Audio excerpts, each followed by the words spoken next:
Hello and welcome to another exciting Maya 2019 tutorial. Today we're going to be covering how to make a basic character rig by taking a production rig and repurposing it for video games. Now rigging's a hard subject and there's a lot to cover, but I'm going to break down the basic rigging tools by covering the geometry you need for a character, how to build a basic FK rig made out of joints. I'll be showing you my workflow for using the skin deformer, how to apply animations, and creating blend shapes to deform the face and make corrections to the skin.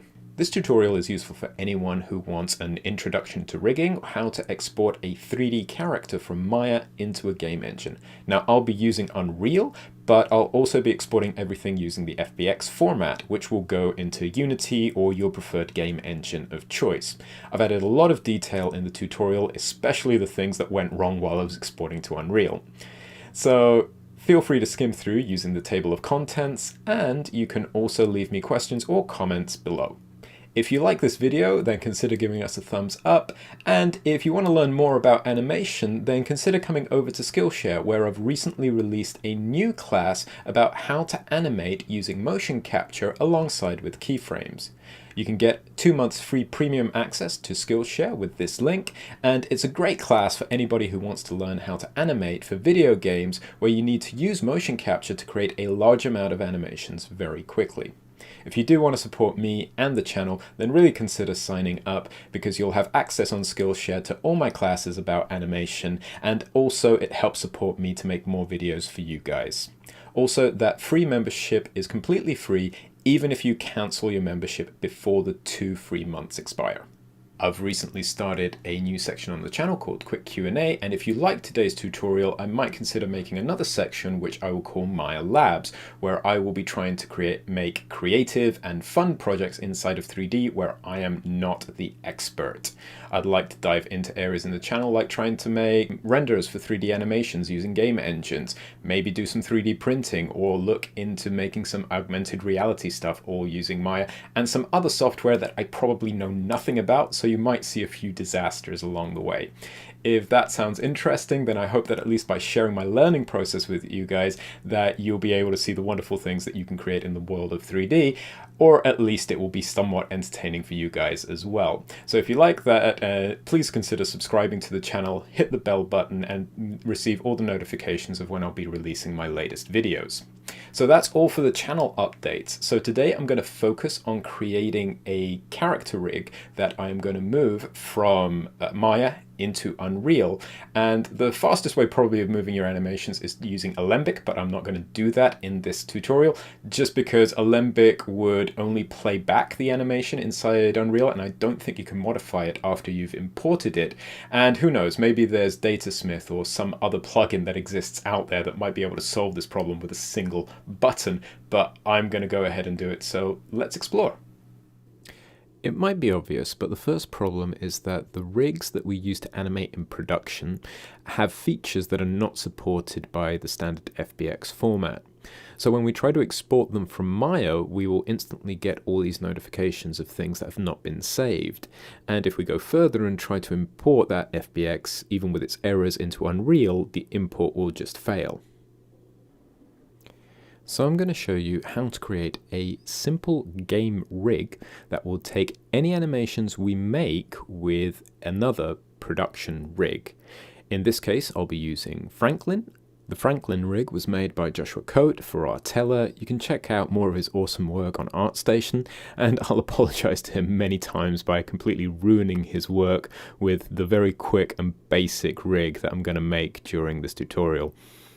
The workflow I'm going to use is going to be a bit strange because I'm going to be repurposing an existing asset that I haven't actually made, but it should hopefully highlight a lot of the problem solving and things that you need to create if you were making your own characters.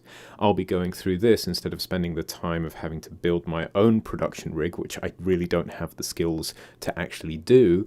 And to start off with, we are going to select all of the geometry from Franklin, and we are going to delete its history. Remember that depending on what we want our character to do in the game engine, we might have to export objects like the eyes, the teeth, the tongue that might not be visible in the viewport. by going into Edit, Delete by Type History with Unbounded from the rig, and then I can go into File, Export Selected, and save this as a file called Franklin Geo. After exporting all of the geometry, I'll open the file up because I'll see that there are some remnants of the geometry that I brought over, and there's some splines and groups which I will just go in and clean up quickly by going into the outliner, selecting the objects which are not meshes and deleting them. After that, I'll save the file, and I have now all of the geometry from Franklin. I'm going to go ahead and build the joints for my new rig on top of the existing rig that Franklin has. I will have to go into the outliner, and I can select the view mode to display only joints, and I can navigate through the groups and find a group that is called rig, which is currently hidden. If I press Shift H to reveal the rig, all of a sudden I can see all of the bones in the viewport, and I can also turn the bones to be visible in the viewport display as well. Now Franklin's got a gap in his spine section where he hasn't got any bones because it's been set up as an IK spine over here. But I will still want to create points of articulation for when I create the joints later on. To help me with this, what I'm going to do is I'm going to create some locators to place in my scene, and I will align them with Franklin's spine rig.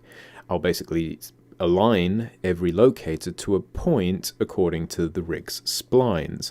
And I can do this either by using a quick constraint where I can create a parent constraint without ticking off maintain offset box, and that will make the locator jump to the spline control, or I have an align script as well in Maya, which I can just align things very quickly this way as well. If you do choose the constraint method, remember to delete the constraint on the locator after you've created it. I'm then going to start creating the joint chain for the spine by clicking in the viewport. And I'll start off randomly because I want to show off a mistake later off, but I'm going to snap every single joint I create to the existing joints or locators by holding down V on the keyboard. This will snap every bone I create to an existing point in the viewport. After I've created my chain, I can come back down, and if I've made any mistakes, like I did at the beginning of the chain, I can press D on my keyboard to change the bone's pivot point, and I can actually move the joint around like a piece of elastic, and if I press and hold the V key on the keyboard, I can snap it straight to the hip joint.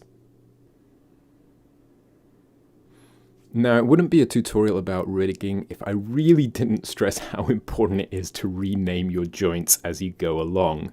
Not only does it make it easier for you to find things and avoid mistakes if you name things correctly from the start, but it's going to help with tools that Maya has, like mirroring joints. And even if we name our joints according to the naming convention that Unreal uses for its joints, we can save a lot of time when importing things because Unreal will automatically detect what's the name of the joints and put them into the scene automatically, even though you could relabel them later on. With so much talking of names, even I made a mistake where I created two spine 1 joints, and this is something that definitely made Unreal freak out. I just had to go through and rename the joint chain correctly. To create the arm, I'm going to start off at the clavicle joint and work my way through the upper arm, lower arm, the hand, and then I can choose to go through any finger or thumb joint. I could start with the index joint, but in this case I decided to go down the thumb over here, and I make 3 points of articulation for every finger and just finish the finger off with a tip. To be able to create all of the fingers quickly, one of the things that I do is that I use the Create Joint tool, and I press V and snap and click very close to where the hand joint actually is. This will make my chain automatically link to the hand joint, and then I can go down and create a second finger, in this case the index finger. The beauty of this as well is that you can use your keyboard shortcuts to speed up your workflow. If I press G on my keyboard, I can repeat the last command that I was using, and that is to create a bone joint. So if I'm quick with my keyboard shortcuts, I can very quickly snap by pressing V and G to repeat my last command, and I can quickly create all of the bones together. Now, if I ever make a mistake and my points don't connect correctly and I've got loose joints in my hierarchy, that's not a problem. I can always go into the outliner and I can click and drag a specific joint onto another joint, and that will parent it and put it in the right place of the hierarchy. So I can take, for example, the clavicle joint I made earlier, and I can just drag it onto the spine 3 joint to connect the upper part of the body. If you ever click the first joint in the hierarchy, it will light up every single other bone that's connected to it, so that way you can easily see if there's anything missing. Two ways you can quickly and effectively rename your joints is maybe using some of the name tools by going into Modify, Search and Replace Names, and there you can type out a parameter like joint and replace it for any name you might want to give it. In my case, I will use thumb, and then you can go into the outliner and just replace each specific joint number and orientation. Now, a slightly faster way, which you may prefer as well, is also you can select a joint, rename it in the outliner, and then you can copy it with Control-C, and then use the arrow keys to navigate through the outliner, and pressing Enter you can replace the name and just paste the name in for the index finger, and then you just need to change the number. So you've got most of the name already copied, and you can just paste it into the rest of the joints, making minimal modifications. We'll also create the leg joints by going down the upper leg, lower leg, foot, ball, and leave the toes for the tip. And once we have this joint chain made, we can actually mirror these joints. You can copy and paste entire joint chains in the outliner by selecting the top of the hierarchy and just pressing Control-C and Control-V, but the orientation of these joint chains will be exactly the same. However, if we go into Skeleton Mirror Joints, we have a few more useful tools. The first thing that I'm going to do is make sure that I am copying my leg joints in the YZ plane, and I'll check that it mirrors the orientation. If I want to, I can also be smart and add in a search for, which I'll type in _L, and replace it with an _R. That way I'm changing all the bone names at the same time that I'm mirroring from left to right. So just by pressing the apply button, I've copied and renamed my entire leg. If I leave the window open, you can even see that it's going to be a piece of cake just to select the start of the clavicle bone for the left arm, and I can also mirror the entire arm and hand over in a single click. So now I have got set up a very simple FK rig made out of a single joint chain. However, I do want to point out that this is not the only type of rig that I could send over to Unreal, and most game engines will allow different configurations and different levels of complexity to create more sophisticated types of characters. In Maya, you'll need to spend some time orienting the joints. To do this, I'll turn on Display, Transform Display, Local Rotation Axes, and this will bring up the rotation axes for every single joint in the chain. We can see the Z and Y axes are placed fairly randomly. If I don't spend time orienting these joints, you'll see that if we try to bend the arms, they move in different ways, and if I grab the spine, you'll see that I can't predictably rotate the entire joint chain. What I want to achieve is that by grabbing one axis, I can easily curl the spine one direction or another. So I'll be thinking about in which way I want to have my positive rotations and my negative rotations. It's a matter of personal preference, and you will find that by trial and error, you can experiment with different ways of setting up a rig in a way that feels comfortable to you. By going into the outliner and selecting all of the spine joints and going then into Skeleton, Orient Joints, we can choose how to configure the orientation. I'm not an expert in this setup at all, and you'll see me go back and forth multiple times. As long as you don't close the window and you keep pressing apply, you can change the joint orientations as many times as you like, and I'll settle on an orientation that I'm happy with. Now, the one thing that I do know is that we always want the primary axis to be the x-axis, and then we need to choose of whether we want to be rotating the y or the z-axis as a secondary axis. By using a combination of the viewport and looking at the rotations in the channel box, I can see if the rotation on the z-axis allows me to bend the spine forward in the way that I would want. If I get a negative number, I can very quickly change whether the value added to the joint is positive or negative with the drop-down menu there, but everything seems to be configured properly for now. Let's move on to the arms. Here, I prefer using the elbow as the choice of where my joint chain is going to bend. I like to think as the elbow bends, that's the positive axis that I want to use. And I also like to have the orientations mirrored between the left arm and the right arm. That means that when I move the arms, they'll move together. So if I grab both upper arm joints, the arms will lift up and down at the same time. I'll do a similar setup for the feet as well, where I'll choose the knee and actually use the knee's bending point as the main orientation as well. In the fingers, I am going to favor the orientation of the phalanges. The joints for each single finger as they curl in will be my primary axis.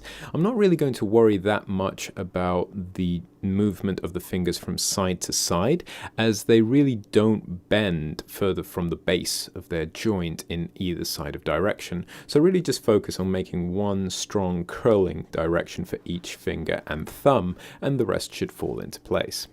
Always check all of your axes orientation.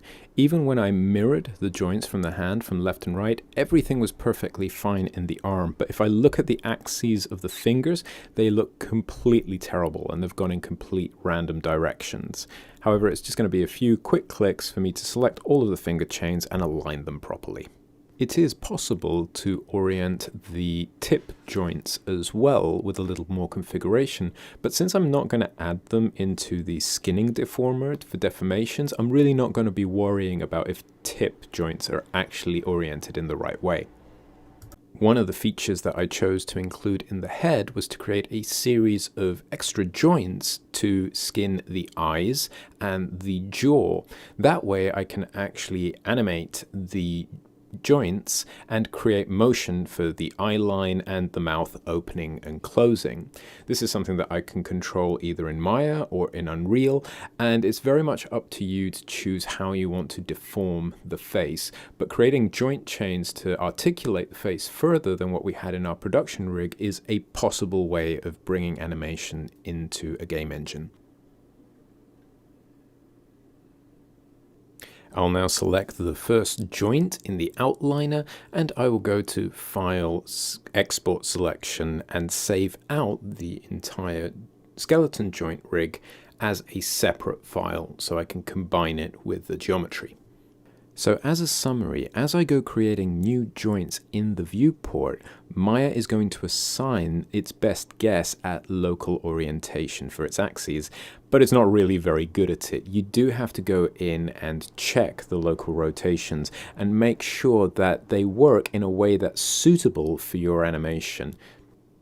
So let's start putting things together. I'm going to open the geometry file and I'm going to import the rig that we just made by going into File, Import. And when we've imported the bones, it's important to remove the namespace by going into Windows, General Editor, Namespace Editor. I'll select the Franklin skeleton, press Delete, and I will merge the file with the root. That will remove any namespaces that we have and leave the standard expected Unreal names for the joints.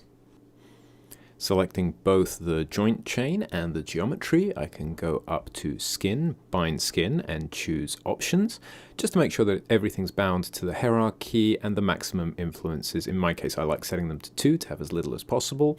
And then I should have a very basic skin deformer applied to the mesh. So if I move any of the joints around, I have a very basic deformation for the skin. Now there's still a little bit of work that we have to do to make this look right, but now's a time that we can actually start sending our files over to Unreal to start testing. So over in Unreal, I can import my skeleton FBX. I haven't got any other configurations to choose from, and I'm not going to bind it to any existing character, which is inside of Unreal. I'm just going to hit Import. Within the engine, our character will be split up into 3 parts. A skeleton, which is a collection of the named joints inside the engine. A skeletal mesh, which is the mesh plus the joint rig that we brought in. And it will also generate a physics asset for if we wanted to add collisions or create ragdoll animations, which we're not going to use at all in this tutorial.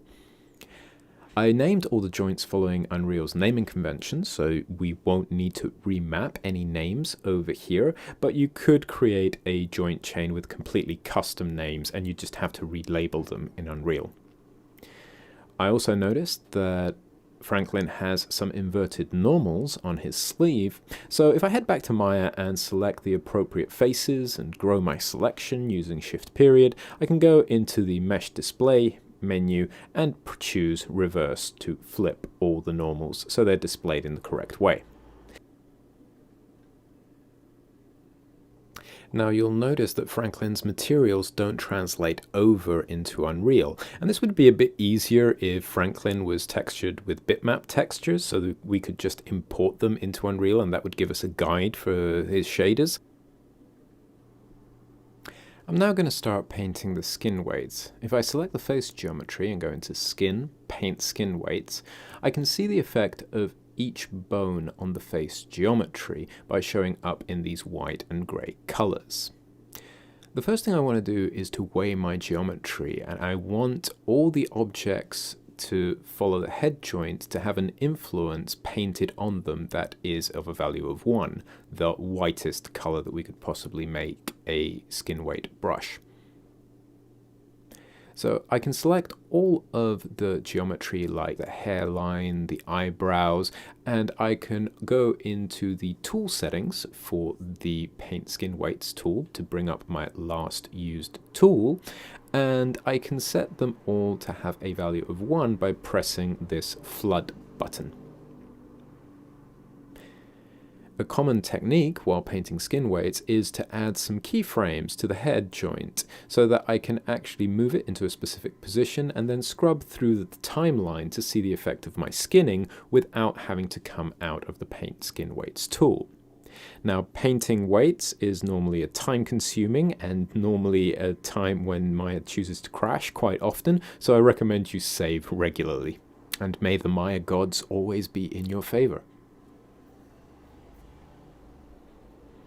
I'm going to weigh each one of the eyes to the eye joint so that I can animate the eyes by rotating those joints, and I'll also weigh the lower teeth and the tongue together to the jaw joint. Coming over to the head geometry, I'm going to have to share the weight between the neck and the head joint. To make this process easier, I'm going to limit what I can select by selecting groups of vertices, by right-clicking, choosing vertices, and selecting specific vertices. That way I can only paint weight on the selection that I've actually made. If I press Y, I'll jump back into the Paint Skin Weights tool, and then I can go over and choose a specific value for the neck and the head. I can lock all of the other joint influences to make sure that the weight is only distributed between the neck and the head, and then I can select one of the specific bones and I can choose flood, and that will create a full % influence to the neck, and it'll create a very unnatural looking deformation currently.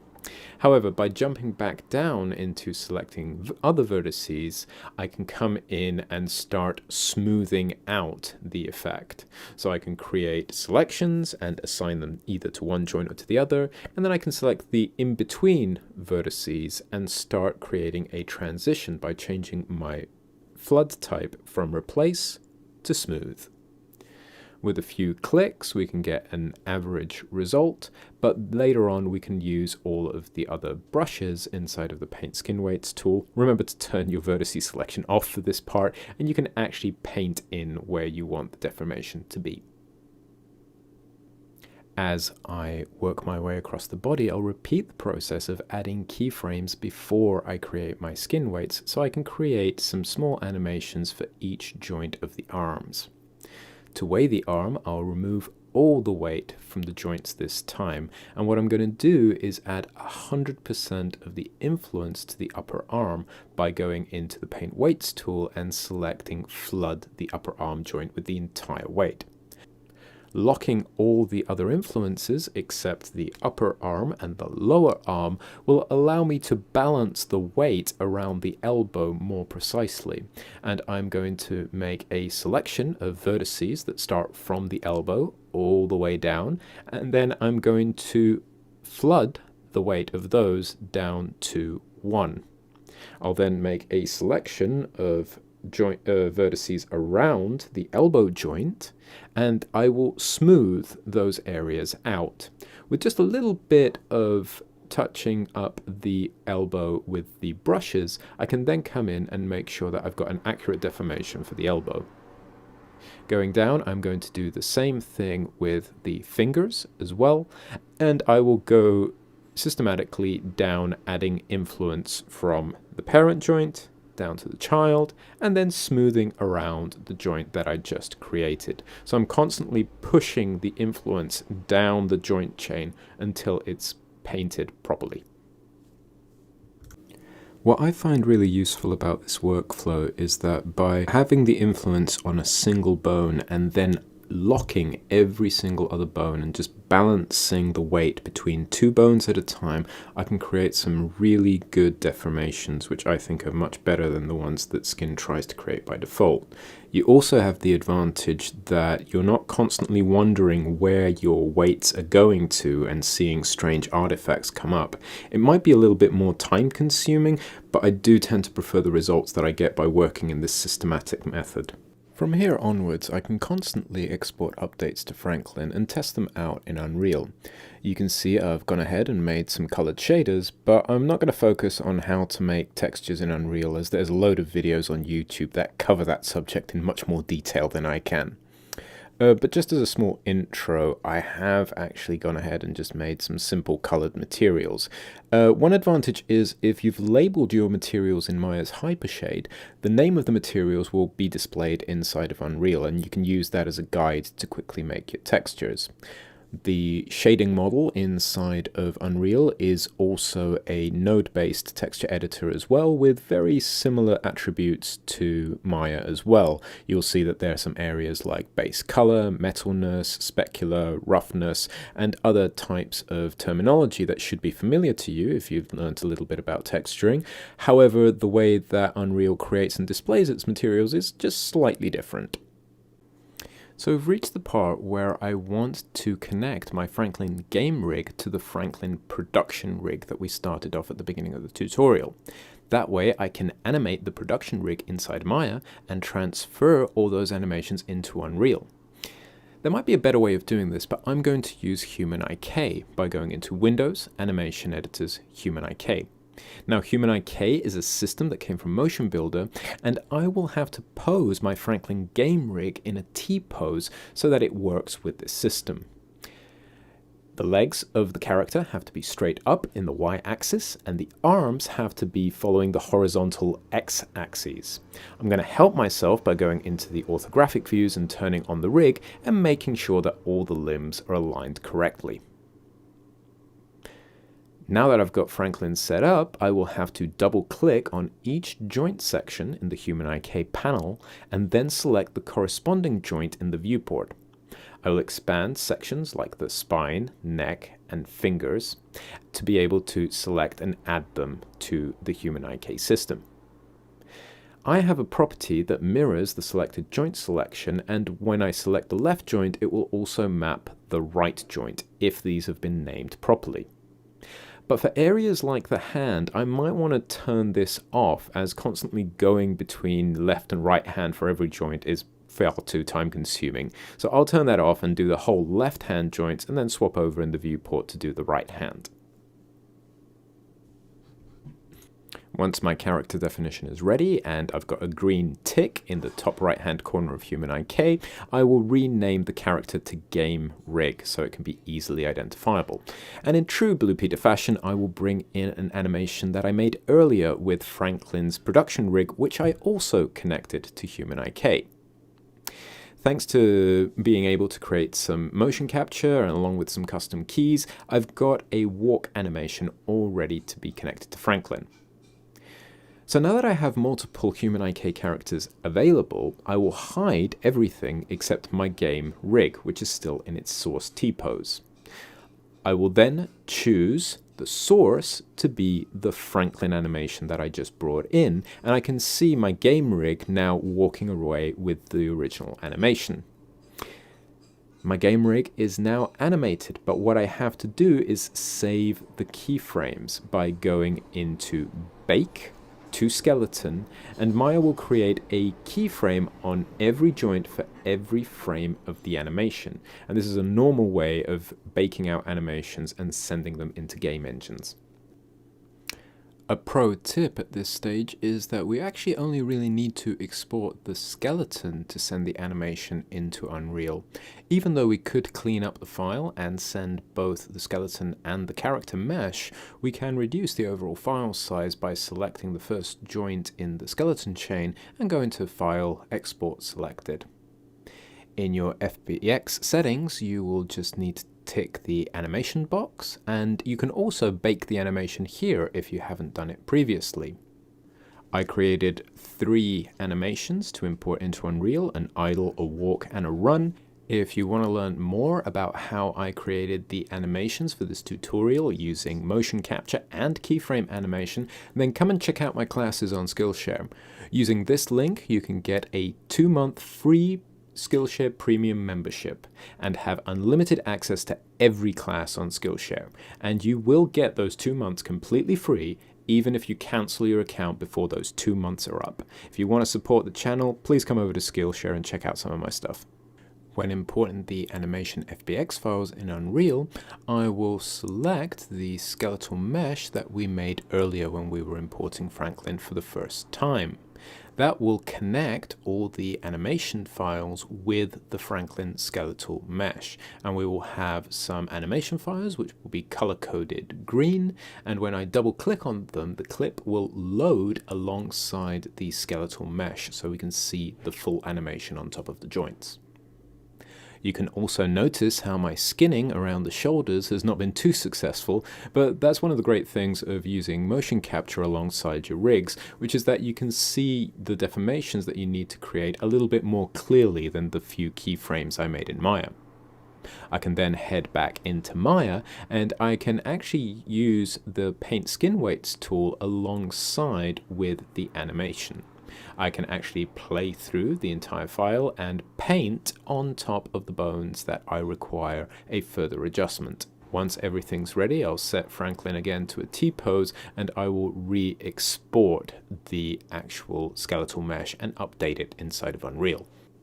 Back in Unreal, we can see that the shoulders now look a lot better, and I can continue to go back and forth between Maya and Unreal, fixing minor problems just as they go appearing.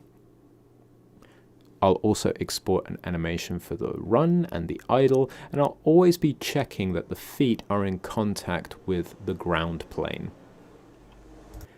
Blend shapes are going to allow me to deform areas of the mesh, like the face, by storing the position of each vertex in 3D space. I can then deform the mesh between those 2 values. It is important when creating a blend shape that you don't add or remove any vertices to the mesh, as there's a unique number order that drives this deformer. To demonstrate how blend shapes work, I'm going to open the Franklin production rig and I'm going to use the facial controls to make various facial expressions, like a blink and different mouth shapes. After creating the first expression, I will then delete the history to unbind the head from the rig. I will do this by going into Edit, Delete by Type, History. I'll then go into the outliner and rename the head to something more descriptive about the blend shape. And then I will select and export the selected mesh as a new Maya file. Because all the heads of Franklin are the same and they have the same numbered vertices, I'll be able to create blend shapes in this unorthodox manner. I'll also undo all of the changes I just made, which will allow me to create another blend shape for the head. I'll repeat this process of posing and deleting the history to create some mouth shapes, and then a face that conveys some anger. However, I will have to export each eyebrow as its own blend shape, because the way that Franklin is constructed, each eyebrow is a separate mesh. In the Franklin GameRig file, I've now imported all the head meshes that I just made. I can hide them and then select all of the head meshes from the outliner, choosing Franklin's head last so it shows up green. When selected, then I can go to Deform, Blend Shapes, and choose the Options panel. In the Advanced tab, let's choose the deformation style to be pre-deformation to account for the skin deformer. We can now see the blend shape node in the attribute editor, or we can adjust the settings of the blend shapes in Windows, Animation Editor, Shape Editor. The Shape Editor will contain all of the blend shapes which are defined in the scene, and you can modify them by playing around with these sliders. I now have a very small selection of blend shapes that can help me animate the face by making Franklin blink, or I can create a library of several mouth shapes which in combination with the jawbone would allow me to pose the mouth in different ways. If we worked on every area of the face individually, in around some 50 blend shapes, we could create a large amount of animation possibilities for the entire face. But if we come into areas like the brow, where the eyebrows are separate from the mesh, they will have to have a separate collection of blend shapes too. Now, it should be possible to take the blend shapes and connect them through a single custom attribute, so that the brow blend shapes and the eyebrows move together.